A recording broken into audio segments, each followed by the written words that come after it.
ஒரு நாள் இப்படிதாங்க அப்படியே ஃப்ரான்ஸ்ல இருக்கிற என்னோட ஃப்ரெண்டு வீட்டுக்கு கார் எடுத்துட்டு போயிட்டே இருந்தோம். போற வழியில பார்த்தா ஒரு பக்கம் ஆப்பிள் தோட்டம், இன்னொரு பக்கம் பேரிக்காய் தோட்டம். அடடா! சுத்தி பார்த்தா ஆள் யாருமே இல்ல. வெறும் காருங்க மட்டும் தான் இந்த மாரி போயிட்டு வந்துட்டு இருந்துச்சு. அடடா! இறங்கி தான் போய் பார்த்துருவோமே அப்படின்னு சொல்லிட்டு பார்க்கும்போது தான் தெரிஞ்சுது. அவ்ளோ குட்டி குட்டி செடிங்க. அந்த செடியில பார்த்தீங்கன்னா, கை கெட்டுற மாதிரியே கொத்து கொத்தா ஆப்பிள் காய்ச்சிருந்தது. நமக்கு பார்த்தா மனசு கேட்குமா என்ன? சரி கிட்ட போய் பறிச்சு தான் பார்த்துருவோமே அப்படின்னு ஒரு ஆசை. ஆனா ஆப்பிள் எதுவுமே முழுசா வந்து கனிஞ்சு இல்ல. எல்லாமே இப்ப தான் காயா இருக்குது. பறிச்சோம் அப்படின்னா பயங்கரமா புளிக்கும். நம்ம எப்படி புளியங்காய் சாப்பிட்றோமோ அந்த மாதிரி தான் இதுவும் இருக்கும். பழுக்காம சாப்பிட்டோம் அப்படின்னா.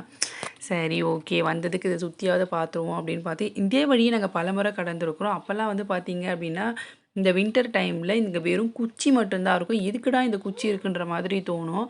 ஆனா, எப்போ வந்து இங்க வந்துட்டு இந்த வெயில் அடிக்க ஆரம்பிச்சதோ, உடனே அந்த குச்சிலேருந்து இலைங்கள்லாம் துளிர் விட்டு, அதுலேருந்து காய்க்க ஆரம்பிச்சுருச்சு. கிட்டத்தட்ட இது மார்ச் மாசத்துல தான் இந்த குச்சியா இருந்ததுலேருந்து இலை துளிர்க்க ஆரம்பிச்சது.